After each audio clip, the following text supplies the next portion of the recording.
About 10 days after 9/11, I went through the Pentagon and I saw Secretary Rumsfeld and Deputy Secretary Wolfowitz. I went downstairs just to say hello to some of the people on the Joint Staff who used to work for me, and one of the generals called me and he said, "Sir, you got to come in. You got to come in and talk to me a second." I said, "Well, you're too busy." He said, "No."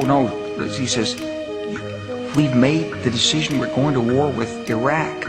This was on or about the 20th of September. I said, "We're going to war with Iraq. Why?" He said, "I don't know." He said, "I guess they don't know what else to do."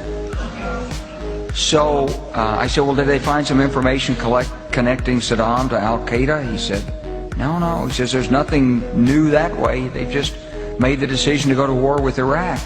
He said, "I guess it's like we don't know what to do about terrorists, but we've got a good military and we can take down governments." And he said, "I guess if the only tool you have is a hammer, every problem has to look like a nail." So I came back to see him a few weeks later, and by that time we were bombing in Afghanistan. I said, "Are we still going to war with Iraq?" And he said, "Oh, it's worse than that."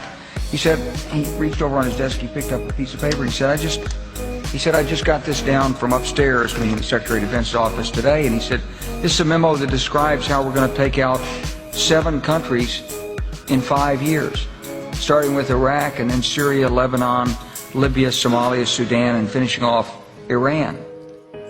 The truth is about the Middle East is, had there been no oil there, it would be like Africa.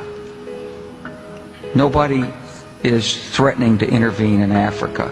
The problem is the opposite. We keep asking for people to intervene and stop it.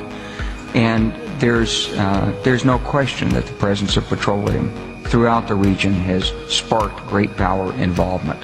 Whether that was the specific motivation for the coup or not, I can't tell you, but there's always been this attitude that somehow we could intervene and use force.